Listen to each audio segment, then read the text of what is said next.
ओम शांति। आज सुनते हैं प्यारे बाबा की 16 जनवरी की मुरली से दिल में छपने वाली गहराई की बातें। आज का मुरली मंथन बाबा के रानिया सेवा केंद्र से कर रहे हैं।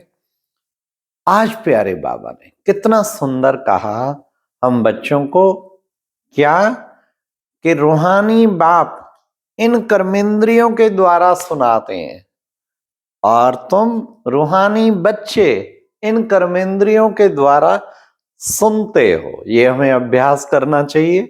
हर वक्त वे रूहानियत में रहेंगे कि मैं इन कर्मेंद्रियों के द्वारा कर्म कर रहा हूं। तो बाबा हमें रिहर्सल कराते हैं। बाबा ने इस आत्मक स्थिति को बनाने के लिए भी आज कहा, आत्मा बिंदी है, बच्चे इसका अभ्यास करना है।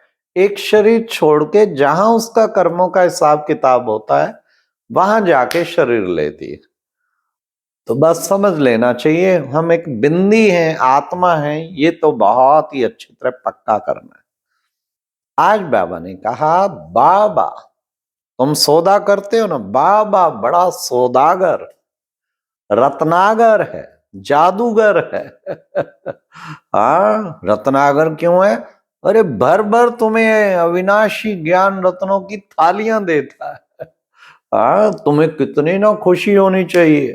क्या हमें अथाह मलकियत मिलती है, हमें भगवान पढ़ाते हैं। हाँ, मलकियत क्या, भर भर थालियां मिल रही हैं ज्ञान रत्नों की। तो बाबा कहते तुम्हें बहुत खुशी होनी चाहिए इस चीज की। फिर बाबा जो है बच्चों को विशेष बाबा ने कहा कि देखो बच्चे, बाबा क्या कराते हैं, पतित से पावन बनाते हैं। और तुम बच्चों को मृत्यु लोक से अमर लोक ले जाते हैं। अमर लोक की स्थापना करने वाला और मृत्यु लोक का विनाश करने वाला तो बाबा ही है ना। फिर बाबा ने कहा, बाबा करण करावनहार है। और एक बात खास बताई बाबा ने, तुम भोग लगाते हो, शिव बाबा खाता नहीं है। शिव बाबा जो है वो वासना लेता है। वाह, वासना तो लेते हो बाबा, वो खाने से भी बढ़ के हो जाता है। हर एक की भावना देखता है, इसलिए बड़े भावना से भोग लगाना चाहिए।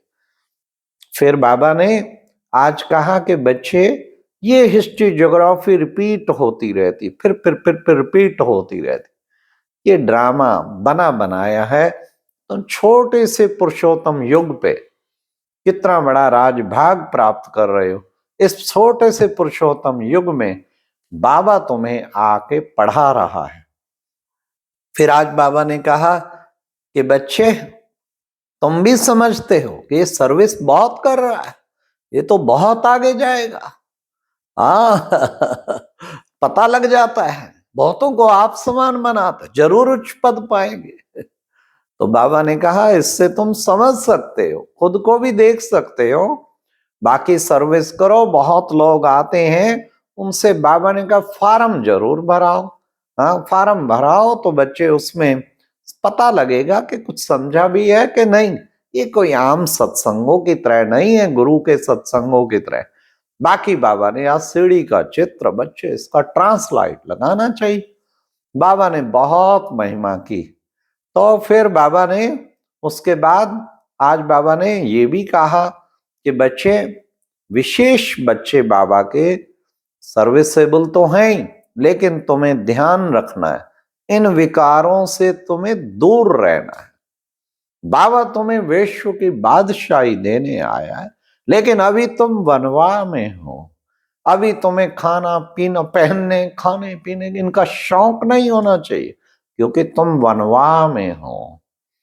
हाँ, अगर यहाँ शौक रखा तो वहां पद कम हो जाएगा। आज बाबा ने हिसाब बताया। इसलिए बच्चों को याद रखना है, वानप्रस्थी है, हम वनवाह में हैं। फिर आज बाबा ने खास कहा कि बच्चे, तुम्हारी पढ़ाई, तुम्हें ये अच्छी तरह पढ़ाई पढ़कर क्या करना है, स्कॉलरशिप लेना है। तुम्हें अच्छी तरह पढ़ाई पढ़ के स्कॉलरशिप, उससे नीचे की तो बात ही नहीं। अब बच्चे, जितने भी यादगार है ना, ये तुम्हारे ही यादगार है। देखो बच्चे, रक्षाबंधन बांधते हैं, अब तो बहनें राखी, पहले ब्राह्मण बांधते थे, अब बहनें बांधती हैं। किस कारण? खर्ची लेने के लिए। कोई भाई राखी बंधाए खर्ची ना दे, केवल ज्ञानी बहनों को छोड़ के, तो फील करेंगे। बाबा ने कहा लेकिन बाबा तुम्हें अब रक्षाबंधन का अर्थ बताता है। हाँ, ऐसी राखी बांधता, पवित्रता की राखी, कि बाबा मर जाएंगे मिट जाएंगे लेकिन हम पूरा पवित्र जीवन व्यतीत करेंगे। सबने राखी बांधी हुई है। हाँ, एक बार बाबा ने चरित्र सुनाते हैं, जनवरी मास है, बाबा ने कहा कि बच्चे, आज बाबा पूछना चाहता है कि किस किस को राखी बंधानी। सबने हाथ खड़ा किया, मम्मा ने नहीं किया। बाबा ने कहा मम्मा आपने हाथ खड़ा नहीं किया। मम्मा ने कहा बाबा राखी तो पहले से बांधी हुई है, आपने बांध ही दी जब से आप मिले हो, मैं राखी उतरी नहीं। बाबा ने कहा मम्मा पास हो गई, लेकिन फिर भी रिमाइंड कराने के लिए, ये रक्षाबंधन पे हर बार पुनः संकल्प को दृढ़ करने के लिए, ये रक्षाबंधन, बाबा ने कहा रक्षाबंधन का त्योहार है। अन्य बच्चे जितने भी तुम्हारे त्योहार हैं बच्चे, इसमें जो है तुम जो है ये वास्तव में संगम युग के यादगार हैं। चाहे ये दिवाली है, चाहे ये दशहरा है, चाहे सत्यनारायण की कथा करते हैं, अब बाबा तुम्हें सत्यनारायण बना रहे हैं।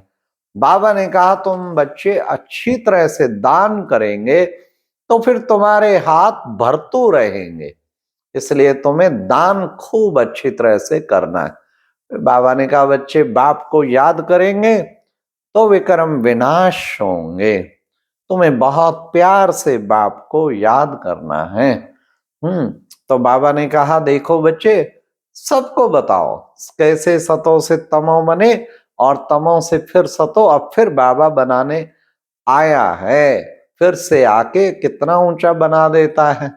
फिर बाबा ने कहा देखो बच्चे, शिव बाबा की बैटरी जो है ना कभी खाली नहीं होती, हम सब की 5000 वर्ष में खाली हो जाती, बाबा की तो एवर चार्ज है, कभी जरूरत नहीं पड़ती उसको फिर से चार्ज करने की। बाबा ने कहा देखो बच्चे, सब आत्माओं को अब घर जाना है, ये तुम बच्चों को स्मृति रखनी है कि अब घर जाना है। इसलिए बाबा ने कहा बच्चे, तुम बच्चों को बहुत खुशी होनी चाहिए कि कौन हमें पढ़ाता है। फिर बाबा ने कहा मीठा तब बनेंगे जब योग में रहेंगे, अच्छी तरह तुम बाबा को याद करेंगे। इसलिए आज की मुरली में वरदान है, किसी भी बाबा ने कहा बातों रूपी बादलों में को देख घबराने की बजाय क्या करना है, सेकंड में क्रॉस करने वाले सिद्धि स्वरूप बाबा। कितनी भी बातें आए, बाबा ने कहा तुम्हें घबराना नहीं है, तुम्हें सेकंड में क्रॉस कर जाना है। आई गई, कौन मेरे साथ है, हजार भुजाधारी परमात्मा मेरे साथ है। बात आई और गई, वो चली जाएगी ना, तो सेकंड में क्रॉस करना है, तो फिर क्या बन जाएंगे, सिद्धि स्वरूप भव। उससे बच्चे तुम सिद्धि स्वरूप बन जाएंगे। बातों में घबराने की बजाय बाप के साथ सही अटैच हो जाना, एकदम सही स्थित हो जाना है। जिसका साथी है भगवान, उसका क्या बिगाड़े आंधी और तूफान, उसका कोई कुछ बिगाड़ नहीं सकता। बातें ऐसी हैं जो बाबा ने कहा, हाँ बच्चे बातों को ना देख, बाप को देखो। फिर बाबा ने आज मुरली में कहा, स्लोगन जो था बहुत ही अच्छा, कि किसी भी बात में क्वेश्चन मार्क करना, अर्थात व्यर्थ का खाता आरंभ करना। क्वेश्चन, क्यों, ये पता नहीं क्यों ऐसा करता है, पता नहीं मेरे पीछे क्यों पड़ा हुआ है, पता नहीं क्यों मेरे साथ ही ऐसा क्यों होता है, पता नहीं मेरा योग क्यों नहीं लगता, पता नहीं क्यों क्यों क्यों। क्वेश्चन, क्वेश्चन जो है ना, संस्था पे कईयों का क्वेश्चन, ये पता नहीं ऐसा क्यों संस्था में सिस्टम, पता नहीं क्यों क्यों क्यों। तेरा पत्ता जरूर कटेगा, जो बार बार पता नहीं करेगा ना, उसका पत्ता अवश्य कटेगा। इसलिए आज के बाद फुल स्टॉप, क्वेश्चन मार्क नहीं करना है, फुल स्टॉप। जो हो रहा है अच्छा हो रहा है, जो होगा वो उससे भी अच्छा होगा, और जो हुआ वह भी अच्छा हुआ। तो इसलिए कभी भी नो क्वेश्चन एट ऑल, प्रश्नों से पार रहने वाला ही प्रसन्नचित्त बनेगा। तो इसलिए आज अव्यक्ति साइलेंस वाली बात भी बाबा ने कहा, साइलेंस के तले में चले जाओ, फिर शांति को साइलेंस की शक्ति से प्रत्यक्षता करो, आपसे प्रत्यक्षता होनी चाहिए। अच्छा, ओम शांति। ये थी आज की मुरली से दिल में छपने वाली गहराई की बातें। ओम शांति।